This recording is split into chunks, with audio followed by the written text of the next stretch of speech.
कृष्णी सत्याग्रहं कृष्णं सत्यापाण्डवपूजितं नित्यन्तं व्यासराजाख्यवेण्मर्यक्षधरं भजे। मयि स्थितो महङ्गेषु स्वतन्त्रो व्याप्तवान् हरिः स विष्णुश्च अस्वतन्त्रं मां स्वेच्छया वर्तयत्यजः। स्वात्मनस्तस्य पूजा स्युः मनो वा कायवृत्तयः। ममैकाः इति कर्तारं उद्देश्यं च हरिं स्मरेत्। धर्मविज्ञानवैराग्यपरमैश्वर्यशालिनः आनन्दतीर्थभगवत्पादान् वन्दे निरन्तरम्। नौमिन्यायसुधादिकृज्जयमुनिं श्रीपादराक्षन्मणि व्यासार्यां विविधागमाब्धिविहरान् श्रीवादिराजानपि वन्दे हंसपरां रघुत्तमगुरुन् वैनध्यवरानिधिं।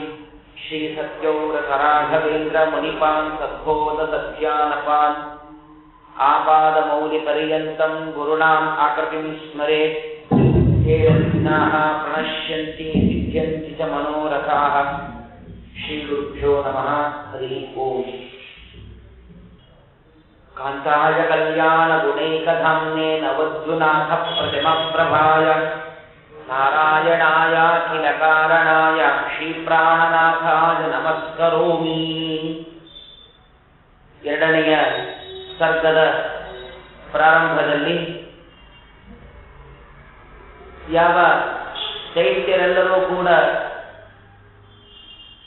ಶಸ್ತ್ರಗಳಿಂದ ಭಗವಂತನ ಭಕ್ತರಾದ ಜೀವೋತ್ತಮರಾದ ಹನುಮಂತ ದೇವರನ್ನ ಭೀಮಸೇನ ದೇವರನ್ನ ನಿಗ್ರಹವನ್ನ ಮಾಡಲಿಕ್ಕೆ ಸಾಧ್ಯವಾಗಲಿಲ್ಲವೋ ಆಗ ಎಲ್ಲರೂ ಕೂಡ ಸೇರಿಕೊಂಡು ಒಂದು ಸಭೆಯನ್ನು ನಡೆಸ್ತಾರೆ.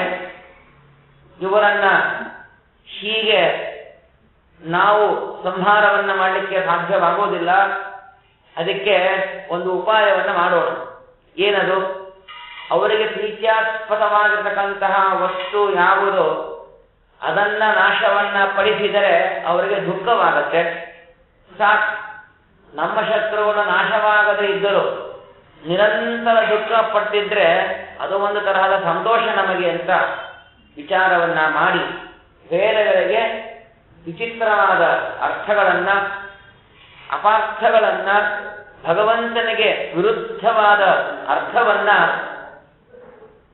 ವ್ಯಾಖ್ಯಾನವನ್ನ ಮಾಡ್ತಾ ಇದ್ದಾರೆ. ಜಗತ್ತಿನಲ್ಲಿ ಅವತಾರವನ್ನ ಮಾಡಿ ಆ ಸಂದರ್ಭದಲ್ಲಿ ಎಲ್ಲರೂ ಕೂಡ ಅವರ ಮೋಜಿನ ಮೋಹಕವಾದ ಮಾತುಗಳಿಗೆ ಬಲಿಯಾಗತಕ್ಕಂತಹ ಪ್ರಸಂಗ ಈಗಲೂ ಅದು ಉಳಿದುಕೊಂಡಿದೆ. ಯಾರೇ ಸ್ವಲ್ಪ ಚೆಂಚನ್ ಮಾತಾಡಿಬಿಟ್ರೆ ಅವರ ಮಾತಿಗೆ ನಾವು ಹೌದಲ್ಲ ಅಂತ ಬೇಗ ನಾವು ಅವರ ಮಾತಿಗೆ ತಲೆಬಾಗಿ ಬಿಡುತ್ತೇವೆ.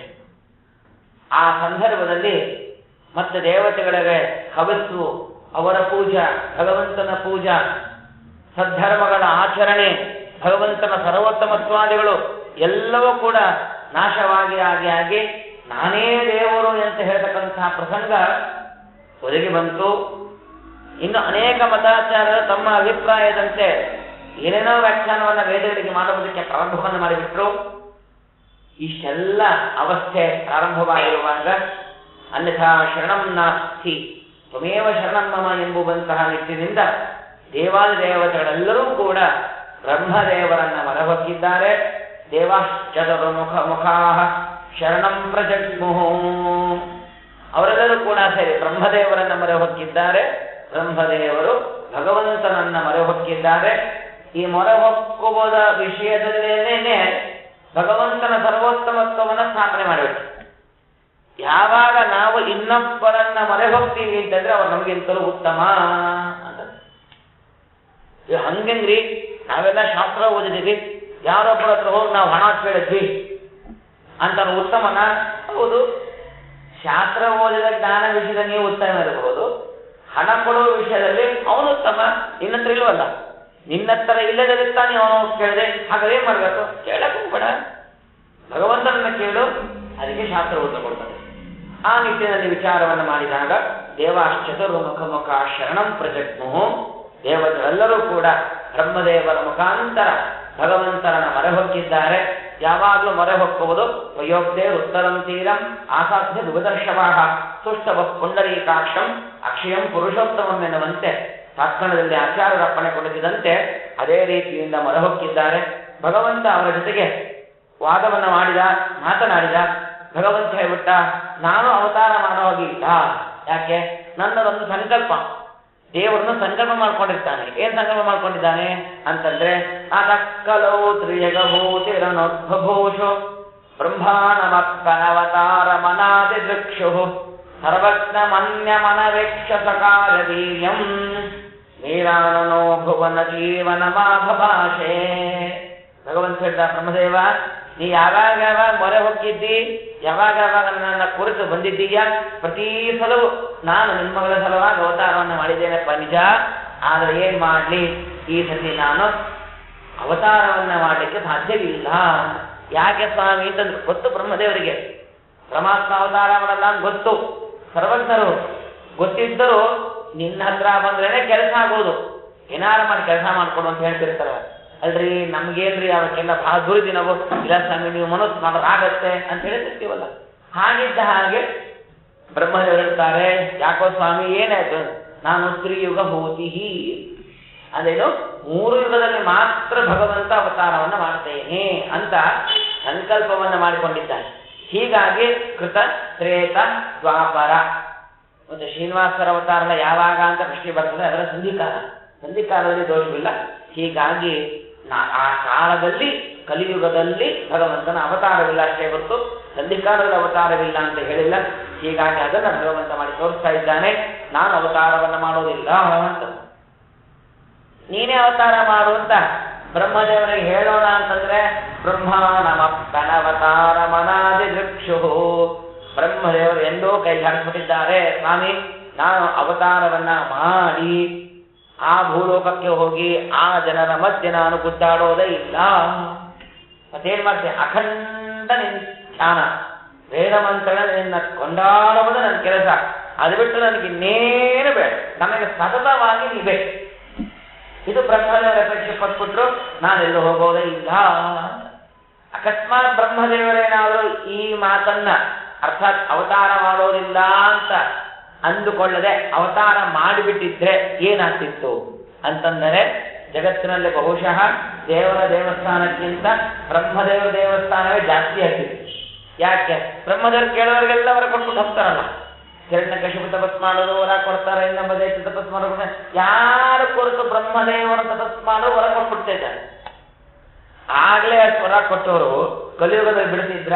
ಅದಕ್ಕೋಸ್ಕರ ಬ್ರಹ್ಮದೇವರು ಮಾಡೋದು, ಸ್ವಾಮಿ ಜಗತ್ತು ಕಳಸೇ ಬೇಡ, 1-2 ಸಲ ಅನುಭವನೆ ಸಾಕು ನನಗೆ, ಈ ಜನರ ತಂಟ ನನಗೆ ಬೇಡ ಅಂತ ಹೇಳಿ ಹಿಂಜರಿಬಿಟ್ಟು ಬ್ರಹ್ಮಾಣಮಪ್ಪನವತಾರ ಮನಾದಿ ದೃಕ್ಷು.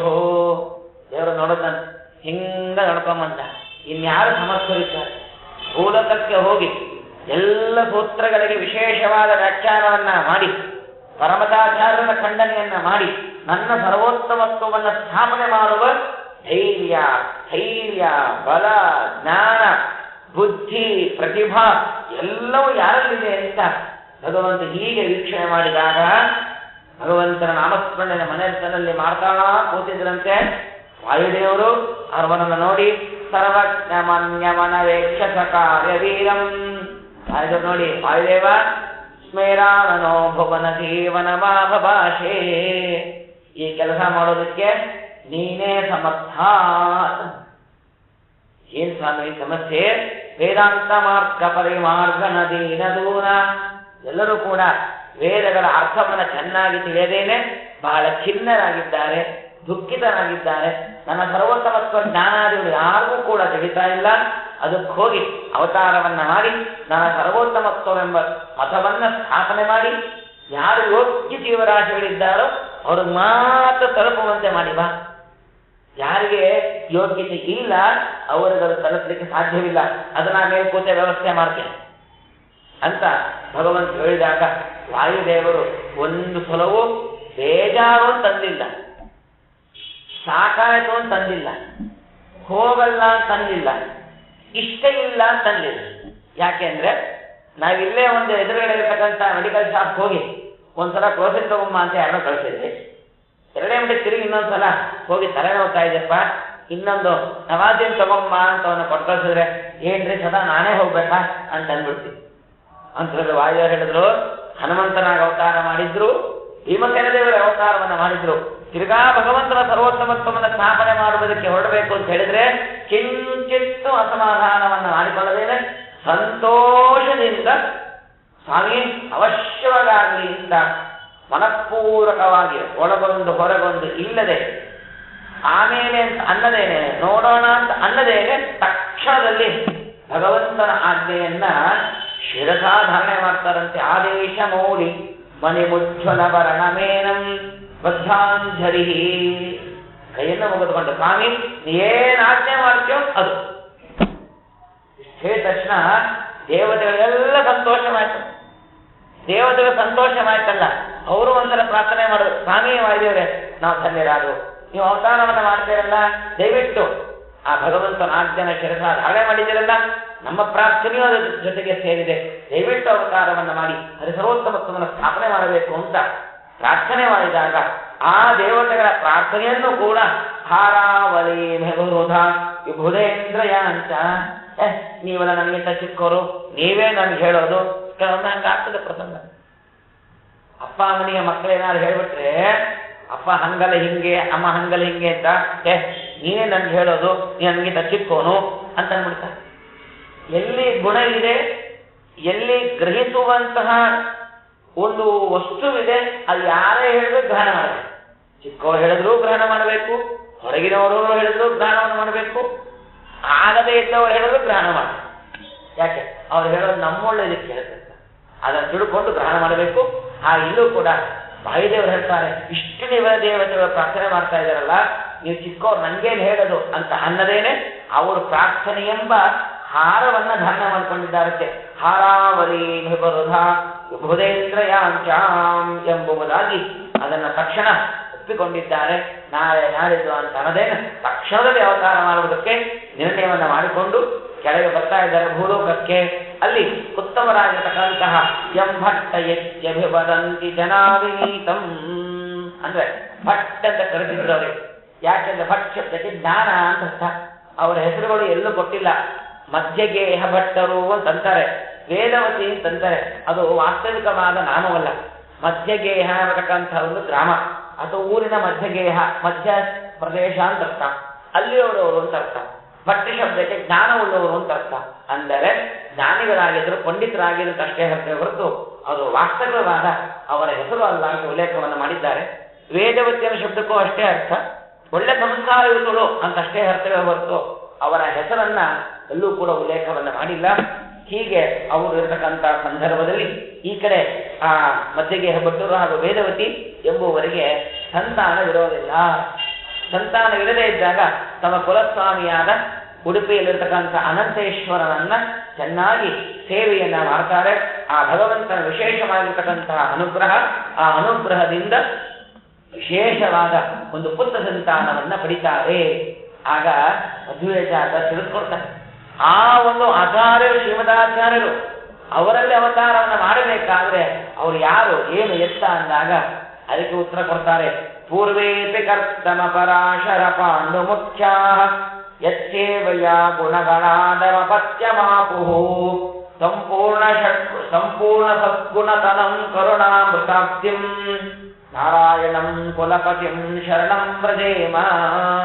ಹಿಂದೆ ಯಾವ ರೀತಿಯಾಗಿ ಕರ್ದಮರು, ಪರಾಶರರು, ಪಾಂಡವರು, ಮತ್ತೊಬ್ಬರು ಎಲ್ಲ ರಾಜರುಗಳು, ಋಷಿಗಳು ಉತ್ತಮವಾದ ತಪಸ್ಸನ್ನ ಮಾಡಿ ಹೇಗೆ ಉತ್ತಮವಾಗಿರ್ತಕ್ಕಂತಹ ಸಂತಾನವನ್ನ ಪಡೆದರೋ ಅದೇ ರೀತಿಯಾಗಿ ಇಲ್ಲೂ ಕೂಡ ಇವರು ನಾನಾ ವಿಧವಾದ ವ್ರತ, ನಿಯಮ, ಮಗದೊಂದು ಎಲ್ಲವನ್ನೂ ಕೂಡ ಮಾಡಿ ಸಂತಾನವನ್ನ ಪಡಿತಾ ಇದ್ದಾರೆ.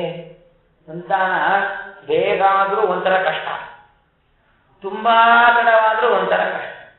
ಬೇಗ ಆಯ್ತು ಅಂತ ಆಗ್ಬಿಟ್ರೆ ನಮ್ ತಪಸ್ಸನ್ನೇನು ಇರೋದೇ ಇಲ್ಲ. ನಾವೇನು ಸಂತಾನವಾಗಿ ಪೂಜೆ ಪುರಸ್ಕಾರ ಮಾಡ್ತೀವಿ, ಆ ಪುಣ್ಯದಿಂದ ಸಂತಾನವಾದಾಗ ಅವರಲ್ಲೇನು ಒಳ್ಳೆಯ ಗುಣಗಳು ಬರೋದಿರ್ತದೆ, ಅದಾಗ್ಲಿಕ್ಕೆ ಅವಕಾಶ ಸಿಕ್ಲೇ ಇಲ್ಲ. ಹಿಂದಿನ ಜನ್ಮದ ಏನಾರು ಇದ್ರೆ ಮಾತ್ರ ಅಲ್ಲಿ ಕೌಂಟ್ ಆಗತ್ತೆ. ಈ ಜನ್ಮದೇನು ಪ್ಲಸ್ ಆಗಲ್ಲ ಅವರಿಗೆ. ತುಂಬಾ ತಡ ಆಯ್ತು ಅಂದ್ರೆ ನಾನಾ ಜನರ ಬಾಯಿಗೆ ಸಿಕ್ಕಿ ಅಯ್ಯೋ ಪಾಪ ಆಗಲಿಲ್ಲ, ಅಯ್ಯೋ ಪಾಪ ಆಗಲಿಲ್ಲ, ಹಂಗೆ ಮಾಡಿ ಹಿಂಗೆ ಮಾಡಿ ಅಂತ ಅವರಿಂದೆಲ್ಲ ಫ್ರೀ ಸೊಲ್ಯೂಷನ್, ಉಚಿತ ಸಲಹೆಗಳು ಕೊಡ್ತಿರ್ತಾರೆ. ಅದನ್ನು ಕೇಳಕ್ಕಾಗದೇನೆ ನಾವು ಮನಸ್ಸನ್ನು ನೊಂದ್ಕೊಂತೀವಿ. ಹೀಗಾಗಿ ಆಗಬೇಕು, ಸರಿಯಾದ 1-2 ವರ್ಷ ತಪಸ್ಸಾಗಬೇಕು. ಆ ತಪಸ್ಸಿನ ಪುಣ್ಯದಿಂದ ಸಂತಾನವಾದರೆ ಗುಣಾಢ್ಯ ಉತ್ತಮವಾಗಿರ್ತಕ್ಕಂತಹ ಸಂತಾನವಾಗತ್ತೆ ಎನ್ನುವುದನ್ನ ಇಲ್ಲಿ ತೋರಿಸ್ಕೊಡ್ತಾ ಇದ್ದಾರೆ. ಆಗ ಏನೇನು ಮಾಡಿದವರು ಅಂದ್ರೆ ಹೇಳ್ತಾರೆ, ತೀವ್ರೈ ಪಯೋವ್ರತಮುಖೈ ವಿವಿಧೈ ವ್ರತಾಗ್ರೈ ಜಯಾಪತಿರ್ಗುಣಗಣ ನವಪುತ್ರ ಕಾಮೋ ಸಂಪೂರ್ಣ ಪೂರುಷ ಮತೋಷಯತಾಂ ನಿತಾಂತಂ ದೇವೇರಿತಾಮಿವ ಪುರಾದಿತಿ ಕಶ್ಯಪೋತು. ಹಿಂದೆ ಅದಿತಿಗಳು ಅದಿತಿ ದೇವಿ ಹಾಗೂ ಕಶ್ಯಪರು ಯಾವ ರೀತಿಯಾಗಿ ಕಠಿಣವಾಗಿರ್ತಕ್ಕಂತಹ ವ್ರತಗಳನ್ನ ಮಾಡಿ ಉತ್ತಮವಾಗಿರ್ತಕ್ಕಂತಹ ಸಂತಾನನ ಪ್ರದಿದ್ದರೋ, ಭಗವಂತನನ್ನೇ ಸಂತಾನವನ್ನಾಗಿ ಪ್ರದಿದ್ದರೋ, ಹಾಗಿಲ್ಲೂ ಕೂಡ ಇವರು ಕೂಡ ನಾನಾ ವಿಧವಾಗಿರ್ತಕ್ಕಂತಹ ವ್ರತಗಳನ್ನ ಮಾಡ್ತಾ ಇರುವಂತಹ ಸಂದರ್ಭದಲ್ಲಿ ಆಕೆ ಗರ್ಭವನ್ನ ಧಾರಣೆಯನ್ನ ಮಾಡಿದ್ದಾಳೆ.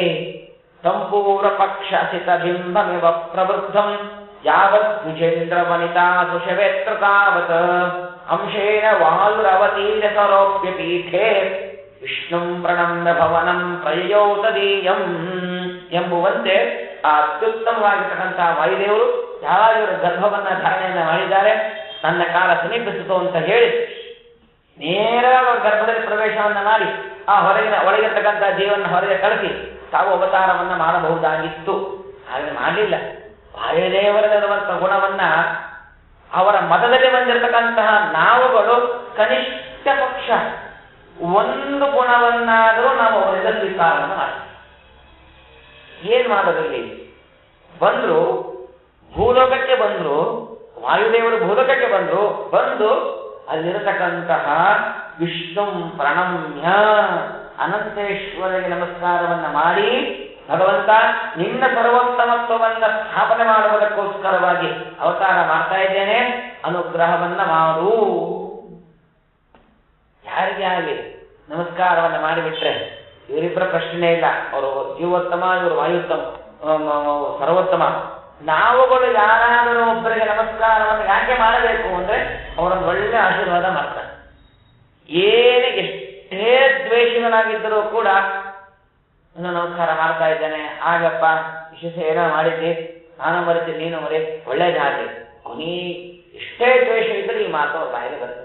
ಒಳ್ಳೆಯದಾಗಿ ಅಂತ ದೊಡ್ಡವರ ಬಾಯಲ್ಲಿ ಬಂದರೆ ಅದನ್ನು ಭಗವಂತ ನಡೆಸಿಕೊಡ್ತಾನಂತೆ. ಅದಕ್ಕೋಸ್ಕರವಾಗಿ ಇಲ್ಲ, ಪ್ರಸಕ್ತಿನೇ ಇಲ್ಲ. ಭಗವಂತ ಸರ್ವೋತ್ತಮ, ವಾಯುದೇವರು ಜೀವೋತ್ತಮರು. ಆದ್ರೆ ವಿನಯವನ್ನ ತೋರಿಸಿಕೊಡ್ತಾ ಇದ್ದಾರೆ. ಅವನ ಸರ್ವೋತ್ತಮತ್ವವನ್ನ ಪ್ರತಿಪಾದನೆ ಮಾಡುವುದಕ್ಕೆ ಬರ್ತಾ ಇರತಕ್ಕಂತಹ ನಾನು ಅವನ ಆಜ್ಞೆ, ಅವನ ಆಶೀರ್ವಾದ ತಗೋಬೇಕು ಅನ್ನೋದನ್ನ ತೋರಿಸಿಕೊಟ್ಟು ಗರ್ಭದಲ್ಲಿ ಪ್ರವೇಶವನ್ನ ಮಾಡ್ತಾ ಇದ್ದಾರೆ.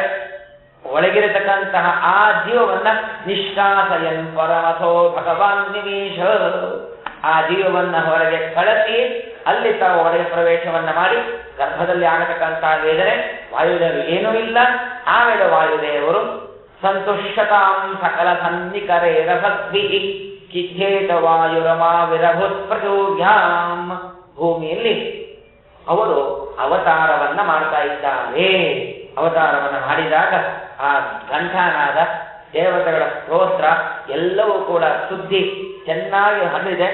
ಅವರು ಪಾಪ ಭಗವಂತನ ಪ್ರಾರ್ಥನೆ ಮಾಡ್ತಾ ಕೂತ್ಬಿಟ್ಟಿದ್ರು, ಪ್ರಸವ ಸರಿಯಾಗಿ ಯಾವುದೇ ತೊಂದರೆ ಆಗೋದು ಬೇಡ ಅಂತ. ಅವರಿಗೆ ಶುಭ ಸೂಚನೆಗಳೆಲ್ಲವನ್ನೂ ಕೂಡ ನೋಡಿ, ಪುತ್ರ ಸಂತಾನ ಆಗಿದೆ, ಸಂತೋಷವಾಗಿ ಅಲ್ಲಿಂದ ದೇವಸ್ಥಾನದಿಂದ ಮನೆಗೆ ಬರ್ತಾ ಇದ್ದಾರೆ.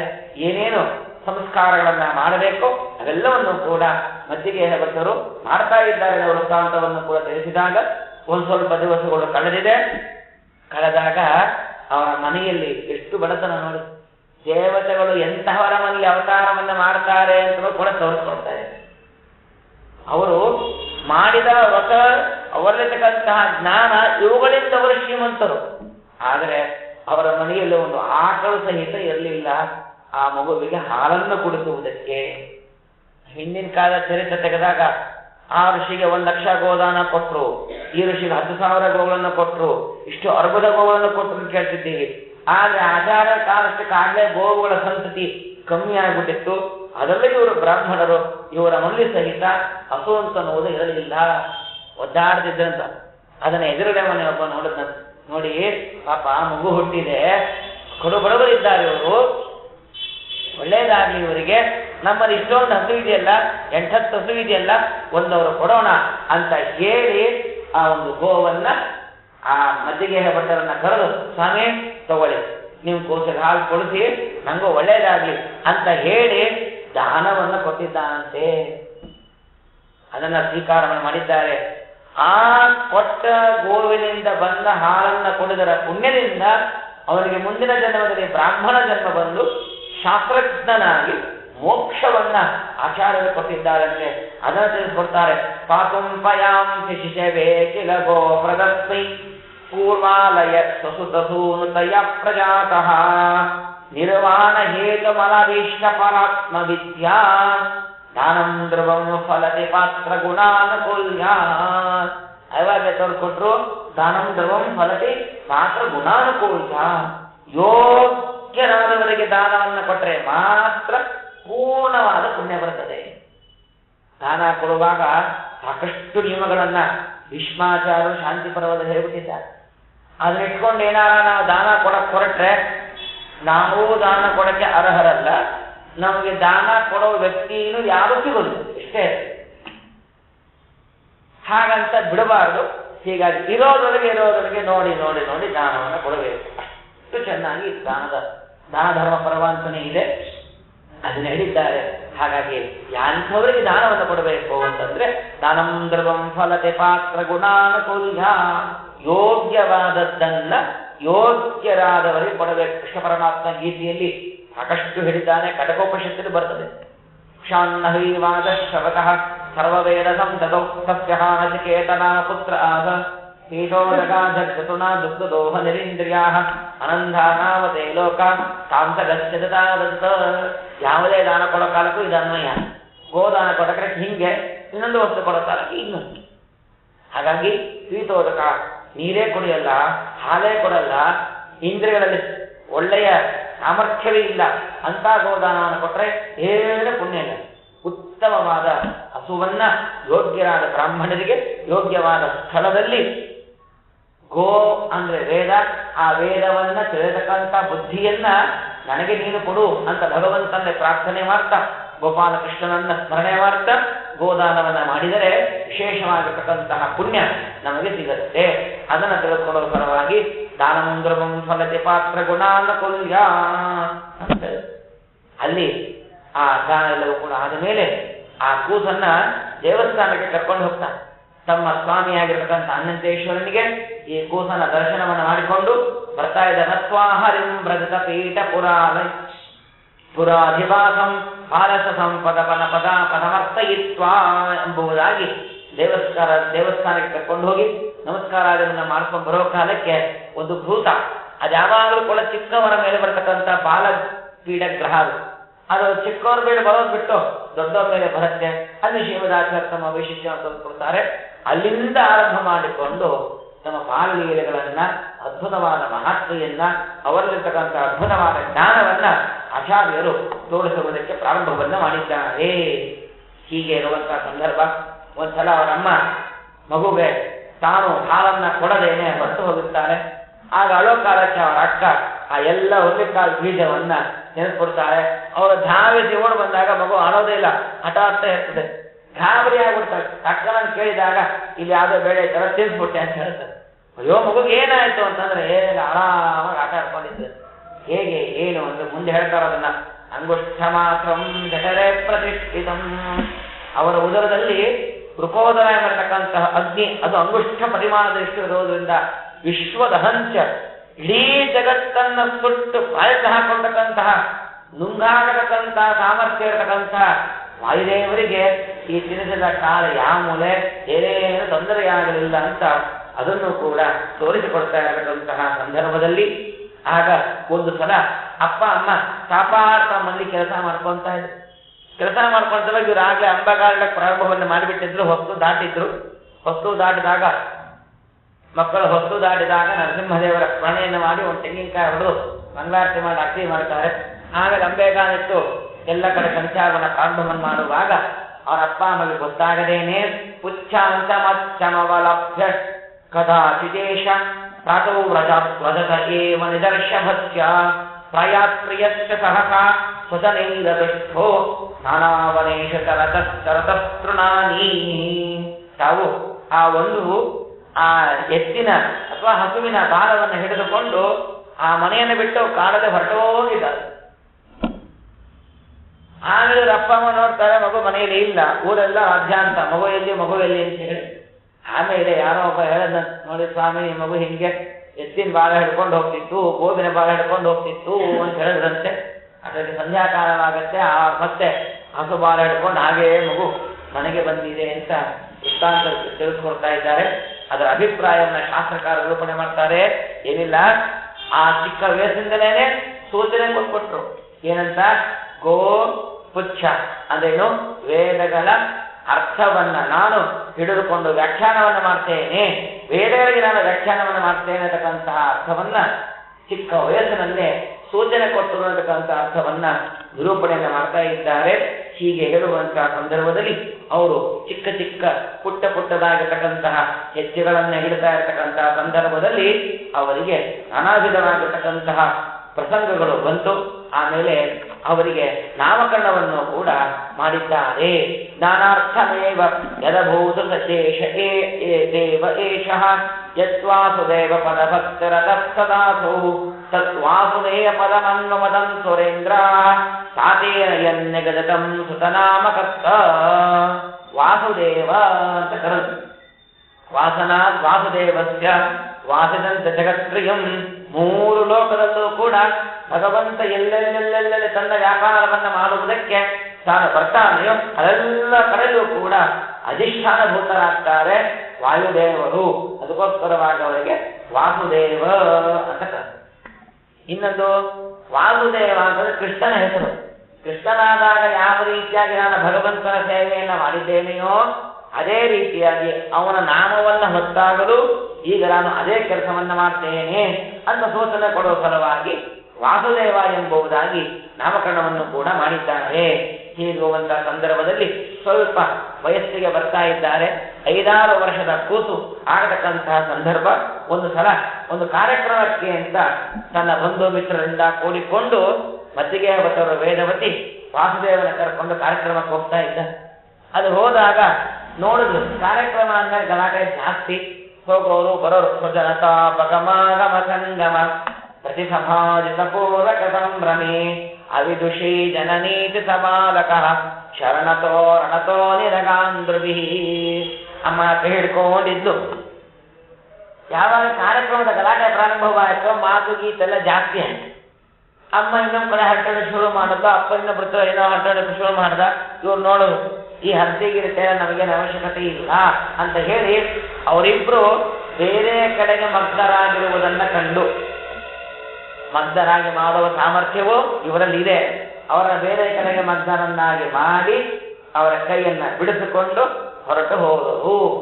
ನಡ್ಕೋತ ಹೋಗ್ಬಿಟ್ಟು ಯಾವ್ಯಾವ ಊರು ಬರುತ್ತೋ ಎಲ್ಲೆಲ್ಲಿ ಯಾವ್ಯಾವ ದೇವಸ್ಥಾನ ಸಿಗುತ್ತೋ ಕಂಡ ಎಲ್ಲಾ ಕಡೆಯೂ ಕೂಡ ನಮಸ್ಕಾರವನ್ನ ಮಾಡ್ತಾ ಮಾಡ್ತಾ ಮಾಡ್ತಾ ಮಾಡ್ತಾ ಮಾಡ್ತಾ ಮಾಡ್ತಾ ಹೊರಟು.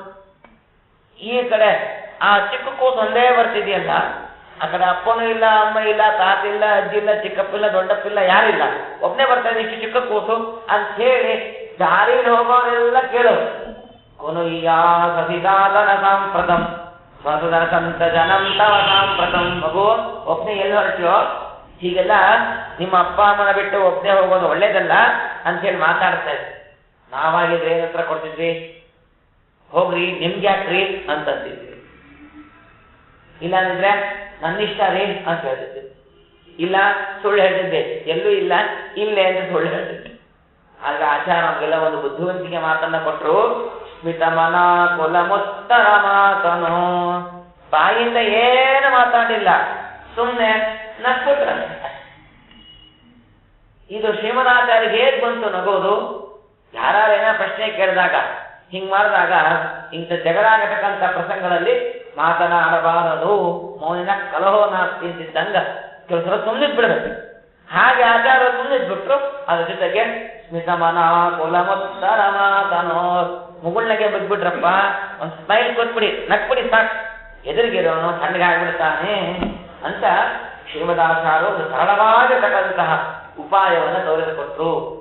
ಇದು ಶ್ರೀಮದಾಚಾರ್ಯ ಎಲ್ಲಿಂದ ಕಲಿತರು ಅಂತಂದ್ರೆ ಭಗವಂತನಿಂದ ಕಲಿತರು.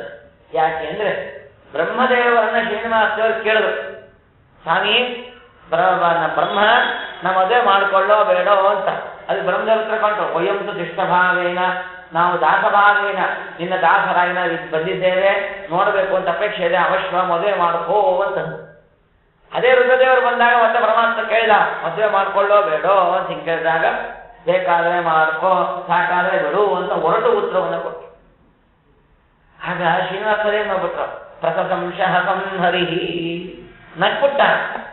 ಹಾಗೆ ಅದನ್ನ ಹಿಡ್ಕೊಂಡ್ರು ಭಗವಂತನ ಗುಣವನ್ನ ವಾಯುದೇವರು. ನಕ್ಬಿಡೋಣ ಸ್ಮಿತಮನ ಕುಲಮುತ್ತರಮಾಗನೋ. ಯಾರಾಯನ ಬೈದ್ರೆ, ಜಗಳ ಆಗೋ ಪ್ರಸಂಗ ಬಂದ್ರೆ ಸುಮ್ಮನೆ ನಕ್ಬಿಡ್ಬೇಕು. ಅಥವಾ ಏನಾದ್ರು ಸ್ವಲ್ಪ ವ್ಯತ್ಯಾಸವಾದಾಗ ಸುಮ್ಮನೆ ನಕ್ಬಿಡ್ಬೇಕು. ಎಲ್ಲಾರು ಎಲ್ಲ ವಿಷಯ ಗೊತ್ತಿರ್ತದೆ.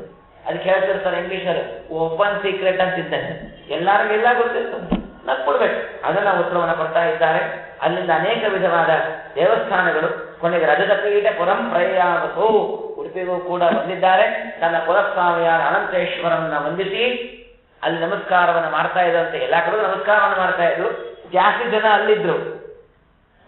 ಈಗ ಕೆಲವು ದೇವಸ್ಥಾನ ಫುಲ್ ರಶ್ ಇರ್ತದೆ, ಕೆಲವು ಕಡೆಗೆ ಹೋಗಿ ನಾವು ಹೋದಾಗ ಫಸ್ಟು ಹಾಗಿರ್ತದೆ. ಹಾಗೆ ಕೆಲವು ದೇವಸ್ಥಾನ ಕಮ್ಮಿ ಜನ ಇತ್ತು, ಯಾರೂ ನೋಡಿರಲಿಲ್ಲ. ಯಾವಾಗ ಅನಂತೇಶ್ವರ ದೇವಾಲಯಕ್ಕೆ ಹೋದ್ರು, ರಜತ ಪೀಠಪುರ ಬೆಳ್ಳಿ ಸಿಗತಕ್ಕಂತಹ ಗ್ರಾಮ. ಹೀಗಾಗಿ ಅಲ್ಲಿ ನಮಸ್ಕಾರವನ್ನು ಮಾಡುವ ಸಂದರ್ಭ ಎಲ್ಲಾರು ಬಂದು ನೋಡ್ತಾ ಇದ್ದಾನೆ. ಇಷ್ಟು ಪುಟ್ಟ ಕೂಸು ಎಷ್ಟು ಚೆನ್ನಾಗಿ ನಮಸ್ಕಾರವನ್ನು ಮಾಡ್ತಾ ಇದ್ದಾನೆ. ಆಗ ವ್ಯಾಖ್ಯಾನವನ್ನು ಮಾಡ್ತಾರೆ, ಒಂದೊಂದು ನಮಸ್ಕಾರ ಭಗವಂತನಿಗೆ ನಾವು ಅವನ ಗುಣಗಳನ್ನ ಮಹತ್ವೆಯನ್ನ ತಿಳಿದುಕೊಂಡು ಚೆನ್ನಾಗಿ ಮಾಡತಕ್ಕಂತಹ ಒಂದು ನಮಸ್ಕಾರ. ಸುಹಯಮೇಧ ಗಣಾತಿಶಯಾಲವೋ ಹರಿ ನಮಸ್ಕೃತ ಯಸ್ಸು ಕೃತಾಜಿಮಾ ಇಮಾಹ ಇತಿ ಸುರೈರಪಿಪೋಸುರ ಮಂಡಲೆ ಸಮನಮಸ್ತ ವಿಸ್ಮಯಮೀಕ್ಷಿತಃ. ಒಳಗಡೆ ಭಗವಂತನೇ ನನಗೆ ಬೇಕು, ಅವನ ಬಿಟ್ಟ ನನಗೆ ಇನ್ಯಾರು ರಕ್ಷಕರಿಲ್ಲ, ಅವನೇ ಜ್ಞಾನವನ್ನ ಕೊಡತಕ್ಕಂಥವನು, ಅವನೇ ಸ್ವತಂತ್ರ, ಅವನೇ ಸೃಷ್ಟ್ಯಾದಿ ವ್ಯಾಪಾರವನ್ನ ಮಾಡ್ತಾನೆ, ಎಲ್ಲ ಅನಂತ ವೇದ ಪ್ರತಿಪಾದ್ಯನಾಗಿದ್ದಾನೆ. ಇತ್ಯಾಕಾರಕವಾದ ಭಗವಂತನ ಮಹತ್ವಗಳನ್ನ ಗುಣಗಳನ್ನ ತಿಳಿದುಕೊಂಡು ಚೆನ್ನಾಗಿ ಶಾಸ್ತ್ರದಲ್ಲಿ ಹೇಳಿರುವಂತೆ ಶಿರಸ ಉರಸ ಇತ್ಯಾದಿ ಪುರುಷರು ಅದರ ನಮಸ್ಕಾರವನ್ನು ಮಾಡಿಬಿಟ್ಟರೆ 100 ಅಶ್ವಮೇಧ ಯಾಗ ಮಾಡಿದಷ್ಟು ಪುಣ್ಯ ಈ ಒಂದು ನಮಸ್ಕಾರದಿಂದ ಬರ್ತದೆ. ಇಷ್ಟು ಸುಲಭವಾಗಿ ಕೊಡುವಂತಹ ಒಂದು ಕ್ರಮವನ್ನ ತೋರಿಸಿಕೊಡ್ತಾರೆ. ಆಗ ಒಂದು 4 ಜನ ಆಕ್ಷೇಪಣೆ ಮಾಡಿದಾಗ ಅದಕ್ಕೆ ಉತ್ತರ ಕೊಡ್ತಾರೆ. ಏನ್ ಆಕ್ಷೇಪಣೆ ಅಂತಂದ್ರೆ, ಇದೇನಿದು ವಾಸುದೇವ ಈಗ ಹೊಸದಾಗಿ ನಮಸ್ಕಾರವನ್ನು ಮಾಡ್ತಾ ಇದ್ದಾನ ಅಂತ ಅಂದ್ರೆ ಅದಕ್ಕೆ ಉತ್ತರ ಕೊಟ್ಟಾಗ ಏನಂತ, ನಹಿ ಹರಿಂ ಸತತಂ ನ ನಮತ್ಯಸೌ ನಚನ ಪಶ್ಯತಿ ನಾಪಿ ನ ವಂದತೆ ಅಪಿ ತಥೇತಿ ವಿಧಾಯ ವಿಶೇಷತಃ ತನನು ಸಾಧು ಜನಾಂತಮಶಿಕ್ಷಯತ್. ನಮ್ಮ ಆಚಾರ್ಯರು, ನಮ್ಮ ವಾಯುದೇವರು ನಹಿ ಹರಿಂ ಸತತಂ ನ ನಮತ್ಯಸೌ, ಭಗವಂತನನ್ನ ಒಂದು ಕ್ಷಣವು ನೋಡೋದಿಲ್ಲ ಅಂತಿ ಅಖಂಡವಾಗಿ ಭಗವಂತನ ನೋಡ್ತೀವಿ. ನಾವು ನಮ್ಮ ಜೀವನದ ಒಂದು ದಿವಸದ 24 ಗಂಟೆ ಒಳಗಿನ 1 ಗಂಟೆಯ ದೇವರ ಮನೆ ಒಳಗಿನ ಒಂದು ಕ್ಷಣವಾದರೂ ಭಗವಂತನಲ್ಲ, ಆ ಭಗವಂತನ ಮೂರ್ತಿಯನ್ನು ನಾವು ಭಕ್ತಿಯಿಂದ ನೋಡ್ತೇವಿಲ್ಲೋ ಗೊತ್ತಿಲ್ಲ. ಆಗ ನಮ್ಮ ಗುರುಗಳು, ನಮ್ಮ ಸ್ವರೂಪೋದ್ಧಾರಕ ಗುರುಗಳು, ಆ ವಾಯುದೇವರು ಭಗವಂತನನ್ನ ಸತತವಾಗಿ ನೋಡ್ತಾರೆ. ಸತತ ಇವತ್ತಿನ ಮಧುನವಿ ಬಂತು ಪ್ರಯುಕ್ತ ನೋಡೋದಲ್ಲ, ವಾಯುದೇವರ ಮೊದಲಿಂದಲೂ ಭಗವಂತನನ್ನ ಸತತವಾಗಿ ಅವರ ಯೋಗ್ಯತಾನುಸಾರವಾಗಿ ರೂಪಗಳನ್ನ ನೋಡ್ತಾ ನೋಡ್ತಾ ನೋಡ್ತಾ ಗುಣಗಳ ಚಿಂತನೆ ಮಾಡ್ತಾ ಮಾಡ್ತಾ ಮಾಡ್ತಾ ವೇದಗಳ ಅರ್ಥಗಳು ಮತ್ತೊಂದು ಶವಶಬ್ದವಾದಕ್ಕೆ ಎಲ್ಲವರ ಚಿಂತನೆ ಮಾಡ್ತಾ ಹೊಸ ಹೊಸ ಅರ್ಥಗಳನ್ನ ಭಗವಂತ ಕೊಡತಕ್ಕಂತಹ ಒಂದು ಜ್ಞಾನ ಸಂಪಾದನೆ ಮಾಡ್ತಾ ಇರತಕ್ಕಂಥ ಏಕೈಕ ಆಚಾರ ಅಂದ್ರೆ ನಮ್ಮ ಶ್ರೀಮದ್ ಆನಂದ ತೀರ್ಥ ಭಗವತ್ಪಾದಾಚಾರ್ಯ. ನಹಿ ಹರಿಂ ಸತತಂ ನ ನಮತ್ಯಸೌ ನಚನ ಪಶ್ಯತಿ ನಾಪಿ ನ ವಂದತೆ. ಯಾವಾಗ ಸ್ತೋತ್ರ ಮಾಡೋದಿಲ್ಲ ಅಂತಿಲ್ಲ, ನಾವೆಲ್ಲ ಲಿಮಿಟೆಡ್. ಏನು ಬೆಳಗ್ಗೆ 9 ರಿಂದ 10 ಗಂಟೆವರೆಗೆ ವಿಷ್ಣು ಸಹಸ್ರನಾಮ ಪಾರಾಯಣ, ಸುಂದರಕಾಂಡ ಪಾರಾಯಣ, ಆಮೇಲೆ ಮುಗಿದಲ್ಲಿ.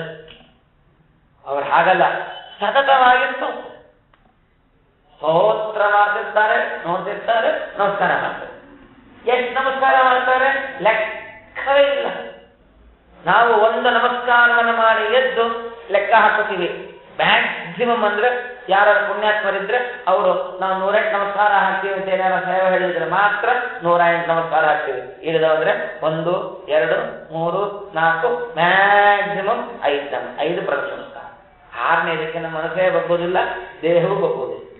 ಆದ್ರೆ ವಾಯುದೇವರು ಹಾಗಲ್ಲ, ಸೊಂಟಕ್ಕೆ ಕಟ್ಬಿಡ್ತಾರೆ, ಕಟ್ಟಿಗೆಯನ್ನ ನೋಡ್ತಾರೆ, ಭಗವಂತನ ಅದ್ಭುತವಾದ ರೂಪ, ಹೊಸ ರೂಪ ಕಾಣಿಸ್ತದೆ ಅವರ ಯೋಗ್ಯತಾನುಸಾರವಾಗಿ. ಅದನ್ನ ಮತ್ತೆ ಗುಣವನ್ನು ನೋಡ್ತಾರೆ, ಆ ಗುಣ ನೋಡಿ ನಮಸ್ಕಾರ ಮಾಡ್ತಾರೆ. ಮತ್ತೆ ಹಿಂಗೆ ಹೇಳ್ತಾರೆ, ಮತ್ತೊಂದು ರೂಪ, ಮತ್ತೊಂದು ಗುಣ, ಮತ್ತೊಂದು ಅದ್ಭುತವಾಗಿರ್ತಕ್ಕಂಥ ಚಿಂತನೆ, ಮತ್ತೆ ನಮಸ್ಕಾರ ಮಾಡ್ತಾರೆ. ಹಿಂಗೆ ಹೇಳ್ತಾರೆ, ಮತ್ತೊಂದು ನೋಡಿ ನೋಡಿ ಕಂಡು ಕಂಡು ಸತತವಾಗಿ ಸ್ತೋತ್ರವನ್ನ ಮಾಡ್ತಾ ವಾಯುದೇವರ ಭಗವಂತನನ್ನ ಆರಾಧನೆ ಮಾಡ್ತಾರೆ. ಅಂದ್ರೆ ಎಷ್ಟು ಮಹಾಜ್ಞಾನಿಗಳು! ನಮ್ಮ ಆಚಾರ್ಯನದಲ್ಲಿ ಯಾವುದೇ ವಿಧವಾಗಿರ್ತಕ್ಕಂತಹ ಸಂದೇಹವೇ ಇಲ್ಲ. ಇಲ್ಲಿ ಮಾಡಿದ್ದು ಕೇವಲ ಅವರು ಸತತವಾಗಿ ಮಾಡ್ತಾರೆ. ಇಲ್ಲಿ ಮಾಡಿದ ಕೇವಲ ಸಾಧು ಜನ ಸಮಶಿಕ್ಷೆಯ ಜ್ಞಾನಿಗಳಾಗಿರ್ತಕ್ಕಂಥವರು ಹೇಗೆ ನಮಸ್ಕಾರವನ್ನು ಮಾಡಬೇಕು, ಯಾವ ಕಾಲದಲ್ಲಿ ಮಾಡಬೇಕು, ಏನು ಅನುಸಂಧಾನವನ್ನು ಮಾಡಬೇಕು, ಅದನ್ನೆಲ್ಲ ತಿಳಿದುಕೊಳ್ಳುವ ಸಲುವಾಗಿ ಮಾಡಿದ್ದಾರೆ ಹೊರತು ಅವರು ನಮಸ್ಕಾರ ಮಾಡೋದಿಲ್ಲ ಅಂತಲ್ಲ ಎನ್ನುವುದಾಗಿ ತೋರಿಸಿಕೊಡ್ತಾ ಇದ್ದಾರೆ. ಈ ಕಡೆ ನೋಡಿದ್ರು, ಮಗ ಕಾಣಿಸ್ತಾ ಇಲ್ಲ, ಅಮ್ಮನ ಹತ್ರ ಅಂತ ಇವ್ರು ತಿಳ್ಕೊಂಡಿದ್ರು, ಅಪ್ಪನ ಹತ್ರ ಅಂತ ಅವ್ರು ತಿಳ್ಕೊಂಡಿದ್ರು. ಪರಸ್ಪರ ಭೇಟಿಗೆ ಆಯ್ತು, ನೋಡಿದ್ರು ಎಲ್ಲಿ ಮಗ ಕಾಣಿಸ್ತಾ ಇಲ್ಲ, ಹುಡ್ಕೋತ ಹೊಡ್ಬಿಟ್ರು. ಇಷ್ಟು ವರ್ಷ ಮಗನೇ ಇರಲಿಲ್ಲ ಅಂತ ದುಃಖದಲ್ಲಿದ್ದೆ, ಚಿಕ್ಕ ಮಗನ ಎಳೊಟ್ಟಿದ್ದಾನೋ ಅಂತ ಹುಡ್ಕೊಂಡು ಹೋಗ್ತಾ ಇದ್ದಾರೆ. ದಾರಿ ಹೋಗ್ತಾರನ್ನೆಲ್ಲ ಕೇಳ್ಕೊಂಡು ಹೋಗ್ಬೇಕಾದ್ರೆ ಪುಟ್ಟಕೋಸು ಹಿಂಗೋಯ್ತು ಅಂತ ಯಾರು ಹೇಳ್ತಾ ಇದ್ರು. ಹೋಗಬೇಕಾದ್ರೆ ಎದುರುಗಡೆ ತಾನೇ ಎಲ್ಲಾ ದೇವರು ನಮಸ್ಕಾರ ಮಾಡ್ಕೊಂಡು ಎದುರುಗಡೆ ಬಂದಿದ್ದಾನೆ. ವಾಸುದೇವ ಸಿಕ್ಕಿದ್ದಾರೆ. ಹೇಗೆ ಸಿಕ್ಕಿದ್ರು ಅನ್ನೋದನ್ನ ಚೆನ್ನಾಗಿ ವರ್ಣನೆಯನ್ನು ಮಾಡ್ತಾ ಇದ್ದಾರೆ. ಕೊನೆಗೆ ಅವನ ಕೈಯನ್ನು ಹಿಡ್ಕೊಂಡು ತಮ ಗುರುಶಿಷ್ಯ ಸ್ವತಂತ್ರನಿಧಿ ಗೃಹ ಮತೋ ಗೃಹಿಣಿ ಸದಿದೋ ಯಯೋ ಆ ಎಲ್ಲ ಕಾರ್ಯಕ್ರಮವನ್ನು ಮುಗಿಸಿಕೊಂಡು ತಮ್ಮ ಮನೆಗೆ ಹೊರಟಿದ್ದಾರೆ. ಅದಾದ ಮೇಲೆ ಮಗನಿಗೆ ಅಕ್ಷರಾಭ್ಯಾಸವನ್ನು ಮಾಡಿದ್ದೇವೆ. ನಮ್ಮ ಅಕ್ಷರಾಭ್ಯಾಸ ಹೇಗಿರ್ತದೆ ಅಂತಂದರೆ, ಬೋರ್ಡ್ ಮೇಲೆ ಬರೆದಿದ್ದು, ಪೆನ್ನಲ್ಲಿ ಬರ್ಕೊಂಡಿದ್ದು, ಅಳಿಸಿದ್ದು, ಹೇಳಿದ್ದನ್ನೇ 10 ಸಲ ಹೇಳ್ಕೊಂಡಿದ್ದೆ.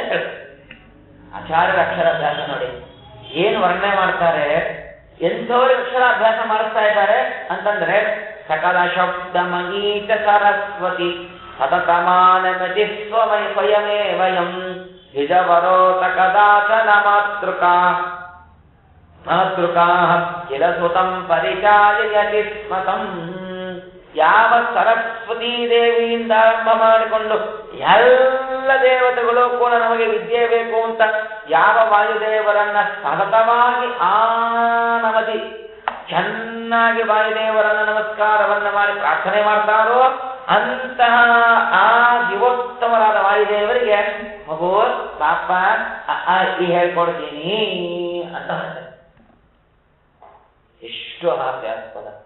ಆದರೆ ವಾಯುದೇವರು ಪರಮ ಕರುಣಾದವರು. ನನಗೆಲ್ಲ ಗೊತ್ತಪ್ಪ, ನೀನೇನು ಹೇಳೋದು ಅಲ್ಲ, ನಾನು ಮನುಷ್ಯನಾಗಿ ಅವತಾರ ಮಾಡಿ ಬಂದಿದ್ದೇನೆ. ಸರ್ವಜ್ಞರು, ಅವರಿಗೆ ಭೂಸ್ಪರ್ಶದಿಂದ ಜ್ಞಾನ ಚಿರೋಹಿತವಾಗುವ ಸಾಧ್ಯವೇ ಇಲ್ಲ ಆಗ್ಲಿಕ್ಕೆ. ಆದರೂ ತಂದೆ ತಾಯಿಗಳು ಮಕ್ಕಳಿಗೆ ಅಕ್ಷರಾಭ್ಯಾಸವನ್ನ ಮಾಡಿಸಬೇಕು ಅನ್ನತಕ್ಕಂಥ ಒಂದು ಸಂಸ್ಕಾರವಿದೆ. ಅದನ್ನು ಅವ್ರ ಕಡೆಯಿಂದ ನಾವು ತೆಗೆದುಕೊಳ್ಳಬೇಕು, ಅದರಿಂದ ಅವರಿಗೆ ಪುಣ್ಯ ಬರ್ತದೆ.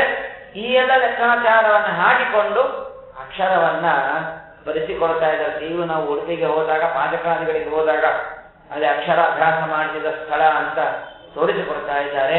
ಆಗಿನ ಕಾಲದ ಸ್ಲೇಟ್ ಇಲ್ಲ, ಬಳಪ ಇಲ್ಲ, ಪೆನ್ ಇಲ್ಲ, ಪುಸ್ತಕ ಇಲ್ಲ, ಉಸುಕಿನ ಮೇಲೆ ಬರೆದು ಪಾಪ ಅಕ್ಷರಾಭ್ಯಾಸವನ್ನ ಮಾಡ್ಕೊಡ್ತಾರೆ. ಕಲ್ಲಿನ ಮೇಲೆ ಉಸುಕನ್ನ ಹಾಕಿ ಅದರಿಂದ ಬರೆದು ತೋರಿಸ್ಕೊಡ್ತಾ ಇದ್ದಾರೆ. ಮೊದಲನೇ ಸಹ ಅ ಇ ಸಿದ್ದು ಅಂತ ದೊಡ್ಡಕ್ಕೆ ಬರೆದು ಅವರು ಬಾಯಿ ತೆಗೆದು ಇವರು ಬಾಯಿ ತೆಗೆದು ಅಂತ ತಂದಿರ್ತಾರೆ. ಇವ್ರು ಹಂಗೂ ಇಲ್ಲ, 4-5 ಅಕ್ಷರ ಒಟ್ಟಿಗೆ ಹೇಳ್ಕೊಟ್ರು. ಮಗನ ಬುದ್ಧಿವಂತಿಕೆ ನೋಡಿ. ಮಾರನೇ ದಿವಸ ಅದೇ ಹೇಳ್ಕೊಟ್ರು. ತಿರ್ಗಾ 2ನೇ ದಿವಸ ಇತಿ ವಿಜ್ಞಾನವಾರು ಅಂತ. ನಾವಾಗಿದ್ರೆ ಸಂತೋಷ ಪಡ್ತಿದ್ವಿ, ಅವಕಾಶ ಹೇಳಿ, ಏನು ಅರ್ಜೆಂಟ್ ಇಲ್ಲ, ಇನ್ನೊಂದು 4 ದಿವಸ ಇದೇ ಪಾಠ ನಮ್ಮ ತಲೆಗೆ ಹೋಗ್ಬೇಕಲ್ಲ. ಆದ್ರೆ ವಾಸುದೇವ ಕೇಳ್ತಾನೆ, ತಾತ ಅಂದ್ರೆ ಸಂಸ್ಕೃತದ ಅಪ್ಪ ಅಂತ ಅರ್ಥ. ಲಿಪಿಕುಲಂ ಅನುತಾತ ಗತೆ ದಿನೇ ಲಿಖಿತಮೇವ ಪುನರ್ಲಿಖಿತಂ ಕುತಃ. ನನ್ನೇ ಹೇಳ್ಕೊಟ್ಟ ಅಕ್ಷರಗಳನ್ನೇ ಮತ್ತೆ ಒತ್ತಾಗಿ ಬರಿತಾ ಇದ್ದೀನಿ ಅಂತ ಕೇಳ್ತಾನೆ. ಅವ್ರ ಆಶ್ಚರ್ಯವಾಗಿ ಹೊರತೇನೋ ಅಂದ್ರು. ಬೇಜಾರು ಮಾಡ್ಕೊಳ್ಳಲ್ಲ ಅಂದ್ರೆ ಮುಂದಿಂದೆಲ್ಲ ಹೇಳ್ತೀನಿ ಬೇಕಾರೆ. ಓಹೋ, ಇದು ಹೀಗಿದೆ ಅಂತ ಹೇಳಿ ಇವನಿಗೆಲ್ಲರಿಗೂ ಪಾಠ ಹೇಳಬಾರದು ಅಂತ ಏಕಾಂತದಲ್ಲಿ ಪಾಠ ಹೇಳ್ತಾರೆ ತನ್ನ ಮಗನಿಗೆ. ನೋಡ್ರಿ ಯಾಕೆ ಹಂಗೆ ಮಾಡಿದ್ರು ಅಂದ್ರೆ ದೃಷ್ಟಿ ಆಗತ್ತೆ ಅಂತ. ನಮ್ಮ ಮಕ್ಕಳು ಬುದ್ಧಿವಂತರಿದ್ದಾರೆ ಅಂತ ಇನ್ನೊಬ್ಬರು ಮಾತಲ್ಲೇ ಪಡಬಾರದು. ಆ ಕಾರಣಕ್ಕೋಸ್ಕರ ಏಕಾಂತದಲ್ಲಿ ತಾವು ಸ್ವಲ್ಪ ಪಾಠವನ್ನ ಹೇಳಿ ಒಬ್ಬ ಬ್ರಾಹ್ಮಣನ ಹತ್ರ ಕಲಿಸ್ತಾರೆ. ಅದ್ರ ಮಧ್ಯದಲ್ಲಿ ಒಂದು ಗ್ರಾಮಕ್ಕೆ ಹೋಗಿರ್ತಾರೆ, ಅದರ ಪ್ರವಚನ ಹೇಳ್ತಿರ್ತಾನೆ, ಇತ್ಯಾದಿಗಳು ಬಂದಿದೆ. ಅದ್ರ ತಂದೆ ಇವರು ಕೂಡ ಉಪನ್ಯಾಸ ಮಾಡೋ ಕಾಲಕ್ಕೆ ಒಂದು ಶಬ್ದದ ಆತ್ಮನ ಬಿಟ್ಬಿಡ್ತಾರೆ. ಅದನ್ನು ಇವ್ರು ಹೇಳ್ತಾರೆ, ಇಚ್ಛಾಕಾರತಕ್ಕಂಥ ಮಹಿಮೆಗಳು ಇಷ್ಟೆಲ್ಲ ಆಗಬೇಕಾದ ಕೊನೆಗೆ ವಿಚಾರವನ್ನು ಮಾಡಿದ್ರು. ಇವನನ್ನ ಗುರುಕುಲಕ್ಕೆ ಕಳಿಸೋಣ. ಯಾಕೆ ನಾನು ಹೇಳ್ತಾ ಹೋದ್ರೆ ಕಲಿಗೆ ಆಗಬಹುದು. ಅದಕ್ಕೆ ಯಾವಾಗಲೂ ಅಪ್ಪನೇ ಪಂಡಿತಿದ್ದು ಮಕ್ಕಳ ಪಂಡಿತರನ್ನ ಮಾಡಬೇಕಾದ್ರೂ ಕೂಡ ನಾನೇ ಪಾಠ ಹೇಳ್ತೀನಿ ಅಂತ ಹೋಗಬಾರ್ದು. ಯಾಕೆ ಸಲಿಗೆ ಇರ್ತದೆ, ಬೈಲಿಕ್ಕಾಗೋದಿಲ್ಲ. ಹೊರಡೆ ಕಳಿಸ್ತಾರೆ, ಒಳ್ಳೆ ವಿದ್ಯಾವಂತರಾಗಿ ಮನೆಗೆ ಬರ್ತಾರೆ. ಅದನ್ನೇ ತೋರಿಸಿಕೊಡ್ತಾ ಇದ್ದಾರೆ. ಮೊದಲು ಉಪನಯನ ಮಾಡಿ ಕಳಿಸ್ಬೇಕಲ್ಲ, ಅದಕ್ಕೆ ಉಪನಯನವನ್ನ ಮಾಡ್ತಾ ಇದ್ದಾರೆ ಮಗನಿಗೆ. ಪರಿಚರಾಗ್ನಿ ಗುರೋ ಚರಿತೌವ್ರತ ಸುಚರಣ ಪಟಸಾದು ಸದಾಗಮ ಇತಿ ಗುರೋಸ್ತ್ರ ಜಗದ್ಗುರು ಶಿಕ್ಷಣೆ ಸ್ಫುಟ ಮಹಾಸುರೇ ಕೃತ ಸಾಕ್ಷಿವಿಹಿ. ಮಗು, ಉಪನಯನ ಮಾಡ್ತಾ ಇದ್ದೀನಪ್ಪ, ಅಗ್ನಿಯಿಂದ ಭಗವಂತನ ಚೆನ್ನಾಗಿ ಆಚರಣೆ ಮಾಡು. ಬ್ರಹ್ಮಚರ್ಯಾದ ವ್ರತಗಳನ್ನ ಮಾಡಿ ಭಗವಂತನ ಚೆನ್ನಾಗಿ ಆಚರಣೆಯನ್ನ ಮಾಡು. ಸಚ್ಚಾಸ್ತ್ರವನ್ನ ಅಧ್ಯಯನವನ್ನ ಮಾಡಿ. ಏನ್ ಸಚ್ಚಾಸ್ತ್ರ ಅಧ್ಯಯನ ಮಾಡಬೇಕು? ಇವ್ರು ಹೇಳ್ಕೊಟ್ಟ ಸಚ್ಚಾಸ್ತ್ರ. ಆದ್ರೆ ಆಗ ಆಗಮಾರ್ಥ ಛಂದಸ್ಸು ಶಿಕ್ಷಾ ಇವೆಲ್ಲ ಕೂಡ ಇತ್ತು.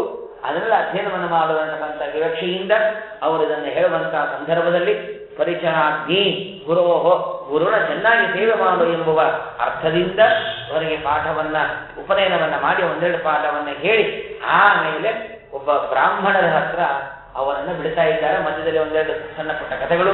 ಆ ಗುರುಗಳ ಹತ್ರ ಬಿಟ್ಟಿರ್ತಕ್ಕಂಥ ಸಂದರ್ಭದಲ್ಲಿ ಆ ಗುರುಗಳು ಹತ್ರ ಬ್ರಾಹ್ಮಣ ಒಬ್ಬ ಮೊದಲಿಗೆ ಅವರ ಹತ್ರ ಹೋಗ್ಬೇಕಲ್ಲ, ಎಂಥವ್ರಲ್ಲಿ ಹೋಗ್ತಾ ಇದಾರಪ್ಪ ಅಂತಂದ್ರೆ ಗಿರೀಶ ಗೌರ್ವ ಮರೇಂದ್ರ ಮುಖೇಶ ಚರಣರೇಣು ರಭಾರಿ ಸುರೇಶ್ವರೈ ಶಿಶುಸುರಾಂಗ ವಿಬಂಧನ ಪೂರ್ವಕಂ ಸವಿದದೆ ಧ್ಯಯನಂ ಛಲಮಾನುಷಃ. ಯಾವ ರುದ್ರದೇವರು, ಯಾವ ಇಂದ್ರದೇವರು, ಯಾವ ಬೃಹಸ್ಪತ್ಯಾಚಾರ್ಯರು, ದೇವತೆ ಗುರುಗಳು ಎಲ್ಲರೂ ಕೂಡ ಯಾವ ಶ್ರೀಮದಾನಂದ ತೀರ್ಥ ಭಗವತ್ಪಾದಾಚಾರ್ಯರ ಪಾದದ ಧೂಳಿಯ ಕಣಗಳನ್ನ ಶಿರಸರಲ್ಲೇ ಧಾರಣೆ ಮಾಡುವುದಕ್ಕೆ ಪ್ರತಿನಿತ್ಯವೂ ಕೂಡ ಕಾಯ್ಕೊಂಡಿರ್ತಾರೋ ಅಂತಹ ಮಹಾನುಭಾವರನ್ನ ಒಬ್ಬ ಬ್ರಾಹ್ಮಣನ ಹತ್ರ ಅಧ್ಯಯನಕ್ಕೋಸ್ಕರವಾಗಿ ಕಲಿಸ್ತಾ ಇದ್ದಾರೆ. ಪ್ರತಿನಿತ್ಯ ಅಂತಿರ್ತೇವೆ ಶ್ರೀ ಪಾಂತಸ್ಮಾನ್ ಪುರುಹೂತ ವೈರಿ ಬರವನ್. ಆ ವಯಸ್ಸಿಗೆ ಪಠನೆ ಮಾಡುವಾಗ ಅದನ್ನ ಕಸುತಿ. ಅದಾದ ಮೇಲೆ ಶ್ರೀಮದ್ ವಿಷ್ಣುನಿಷ್ಠಾತಿ ಗುಣಗುರುತಮ ಶ್ರೀಮದ್ ಆನಂದ ತೀರ್ಥ ತ್ರೈಲೋಕ್ಯಾಚಾರ್ಯಪಾದೋಜ್ವಲ ಜಲ ಜಲದ ಪಾಂಸವ ಅಸ್ಮಾನ್ ಪುನಃ. ನಮಗೇನು ಬೇಡ, ಆಚಾರ್ಯ ಸ್ಪರ್ಶಿಸಿದ ಪಾದದ ಧೂಳಿಯ ಕಣಗಳಲ್ಲಿಯೂ ಒಂದು ಕಣ ನಮ್ಮ ತಲೆ ಮೇಲೆ ಬಿದ್ದರೂ ಸಾಕು, ಮೋಕ್ಷ ನಿಶ್ಚಿತ. ಈಗೆಲ್ಲ ಬರುತ್ತೆ ಅಂತ ಕೇಳಬೇಡಿ, ಅವರೆಲ್ಲಾ ಕಡೆ ಓಡಾಡಿಬಿಟ್ಟಿದ್ದಾರೆ, ಸಮಗ್ರ ಭಾರತ ಓಡಾಡಿದ್ದಾರೆ. ನಾವು ಅವರ ಸ್ಮರಣೆಯನ್ನು ಮಾಡಿ ಆ ಪಾದ ಧೂಳಿಯಿಂದ ನಮ್ಮ ಶಿರಸ್ಸಿನ ಮೇಲೆ ಧಾರಣೆ ಮಾಡಿಕೊಂಡ್ರೆ ಸಾಕು. ದುರ್ದೈವ ನಾವೇನ್ ಮಾಡ್ತೀವಿ, ಪಾಜಕ ಉಡುಪಿ ಅಥವಾ ಶಿವಮೊಗ್ಗ ಬಂದಿರ್ತಕ್ಕಂಥ ಈ ಕ್ಷೇತ್ರಗಳು ನಾವೇನ್ ಮಾಡ್ತೀವಿ, ಅದನ್ನು ಲಕ್ಷಿಸೋದೇ ಇಲ್ಲ, ಸುಮ್ಮನೆ ಅಪಾನ ಹೋಗ್ಬಿಡ್ತೀವಿ. ಹೇಳಿ ನಮ್ಗೆ ಇನ್ನೂ ಅಷ್ಟೆಲ್ಲ ದಾನ ಬಂದಿದೆ. ಅದನ್ನು ತೋರಿಸಿಕೊಡ್ತಾ ಇದ್ದಾರೆ. ಆಮೇಲೆ ಗುರುಗಳ ಹತ್ರ ಒಬ್ಬ ಬ್ರಾಹ್ಮಣನ ಹತ್ರ ಹೋಗಿ ಪಾಠಕ್ಕೆ ಬಿಟ್ಟಾಗ ಇವನು ಪಾಠಕ್ಕೆ ಕೊಡೋದು ಕಮ್ಮಿ ಇತ್ತು, ಆಟದಲ್ಲಿ ಆಸಕ್ತಿ ಜಾಸ್ತಿ ತೋರಿಸ್ತಾರೆ. ಗುರುಗಳು ಬೈದ್ರು ಬೈದ್ರು ಬೈದ್ರು ಬೈದ್ರು. ಕೆಲವೊಮ್ಮೆ ಹಂಗಿರ್ತದೆ, ಬೈಯೋದು ಮಿತಿ ಮೀರೋಗುತ್ತೆ. ಎಷ್ಟು ಬೈಯದಪ್ಪ, ಹಂಗೆ ಬಿಟ್ಕೊಡೋಣ ಅನ್ನೋದು ಅಷ್ಟರ ಮಟ್ಟಿಗೆ ಗುರುಗಳು ಬೈದ್ರು. ಪಾಠ ಅಂದ್ರೆ ದೂರ, ಆಟ ಅಂದ್ರೆ ಹತ್ರ. ನೋಡೋಣ ಆಟದಲ್ಲಿ ಹೇಗಿದ್ದಾನೆ ಅಂದ್ರೆ ಗ್ರಹಣೆ ದೃಢೆ. ಒಬ್ರಿಗೊಬ್ರು ಹಿಡ್ಕೋಬೇಕಂತ ಒಬ್ಬರು ಬಿಡಿಸ್ಕೋಬೇಕಂತೆ. ಆ ಆಟದಲ್ಲೂ ಇವರೇ ಫಸ್ಟ್ ಇರ್ತಿದ್ದಾರೆ, ಅರ್ಥಾತ್ ಭಾವಿದ್ದಾರೆ ಫಸ್ಟ್. ಅದಾದ ಮೇಲೆ ಓಟ, ರನ್ನಿಂಗ್ ರೇಸ್ ನೋಡಿ, ಆಗಿನ ಕಾಲದಲ್ಲೆಲ್ಲ ಇತ್ತು. ಇವ್ರಿಗೇನೋ ಹೊಸ ಕಾನ್ಸೆಪ್ಟ್ ಅಂತೇನಿಲ್ಲ, ಎಲ್ಲ ಹಳೇದೇ ನಮ್ಮಲ್ಲಿ. ರನ್ನಿಂಗ್ ರೇಸ್ ತಗೊಂಡ್ರೆ ಇವ್ರಿಗಿಂತ ದೊಡ್ಡವರು ಇದ್ರು ಇವರೇ ಫಸ್ಟ್, ಯಾರು ಒಟ್ಟ ಟೋಟಲ್ ಇವರೇ ಫಸ್ಟ್ ಬಂದು ಎಲ್ಲಾ ಕಪ್ಪುಗಳನ್ನ ಇವರೇ ತಗೋತಾರೆ. ಕುಸ್ತಿ ಆಟದಲ್ಲೂ ಇವರೇ ಕಪ್ ತಗೊಂಡ್ರು, ರನ್ನಿಂಗ್ ರೇಸ್ ಅಲ್ಲೂ ಇವರೇ ಕಪ್ ತಗೊಂಡ್ರು. ಸ್ವಿಮ್ಮಿಂಗು, ಈಜು, ಪ್ಲವನ ತೇಜಸಿ ಹಂತನ ಕೇವಲಂ.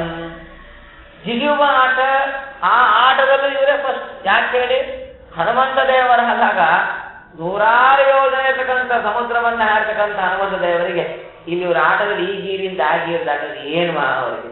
ಎಲ್ಲಾರು ದೊಡ್ಡವರೆಲ್ಲ ಉದ್ದುದ್ದಕ್ಕಿದ್ದವರು ದಾಟದ್ಮೇಲೆ ಇವ್ರು ಸಣ್ಣಂತ ಜಿಗಿದು ಹೋಗ್ಬೇಕು, ಮುಗಿದ ಇವರೇ ಫಸ್ಟ್. ಎಲ್ಲಾ ತಪ್ಪುಗಳು ಇವರಿಗೆ ಬಂದವು.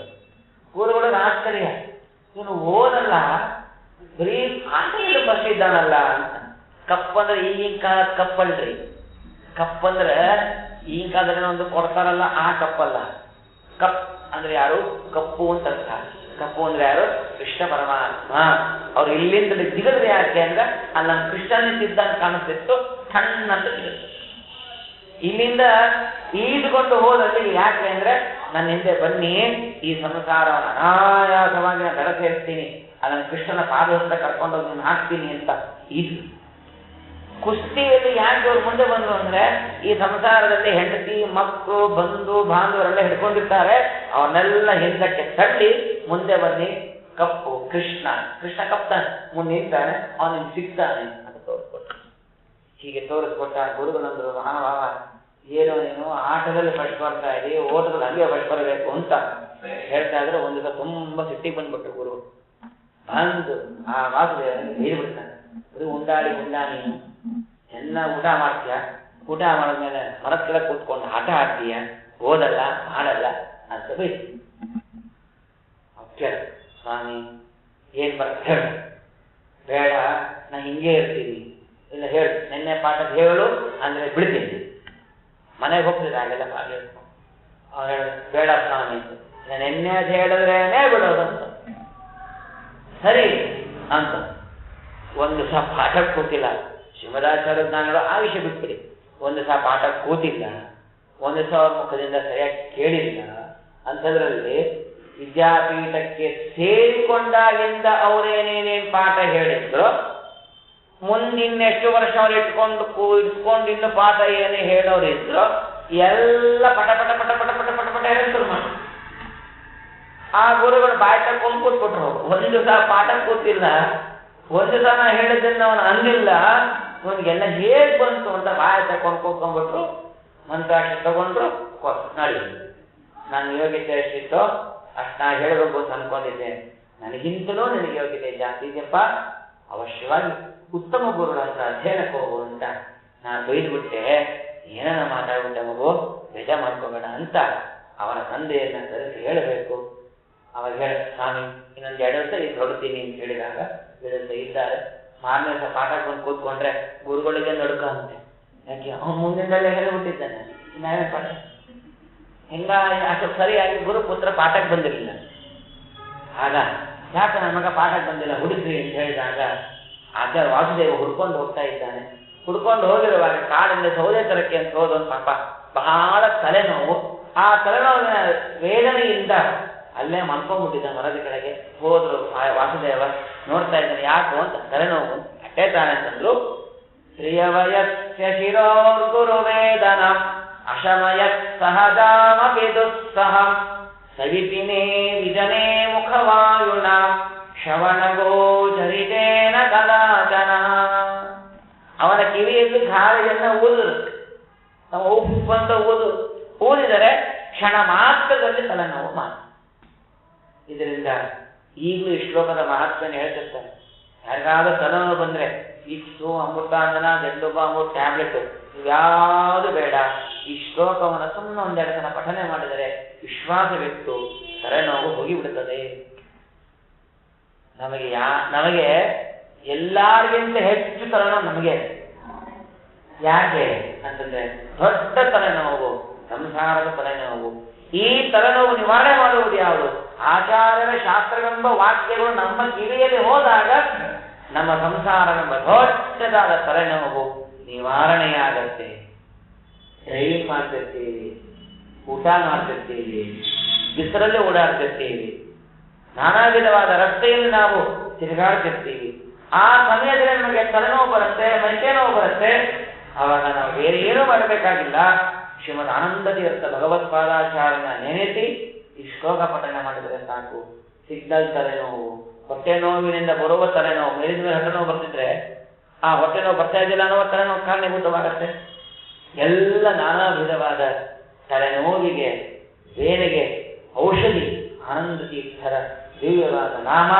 ಅವರು ಅಧ್ಯಯನ ಮಾಡಿದ ಆ ಗುರುಪುತ್ರರನ್ನ ಯಾವ ರೀತಿಯಾಗಿ ತಲೆನೋವನ್ನು ನಿವಾರಣೆ ಮಾಡಿದರೋ ಹಾಗೆ ನಮ್ಮೆಲ್ಲರ ತಲೆನೋವನ್ನ ನಿವಾರಣೆ ಮಾಡಲಿ ಎಂಬುದಾಗಿ ಆಚಾರ್ಯನೇ ಹೇಳ್ಕೊಟ್ಟ.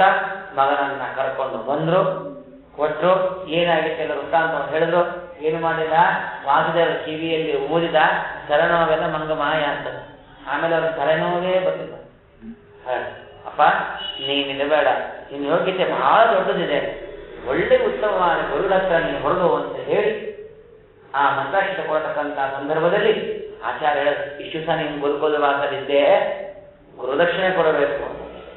ಕಾಟನೆ ಹೇಳಲು ಮಹಾರಾಯ, ನೀನು ಗುರುದಕ್ಷಿಣೆ ಕೊಡ್ತೀಯ ಬನ್ನಿ ಅಂತ ಒಳಗೆ ಕರ್ಕೊಂಡೋಗಿ ಸಾಕ್ಷಾದೋ ನಿಷಧೋ ವಿಭುರೈತರೇಯ ಪಾಠಶ್ಚಲೇನ ವಿಜನೇತ್ಥರಸಾಂಧ್ರುಮಾಣ ಅಧ್ಯಾಪಕಾಯ ವಿದತಾರ ವಿಮೋಕ್ಷ ಬೀಜಂ ಗೋವಿಂದ ಭಕ್ತಿ ಮುಚಿತಾಂ ಗುರು ದಕ್ಷಿಣಾಂ ಸಹ.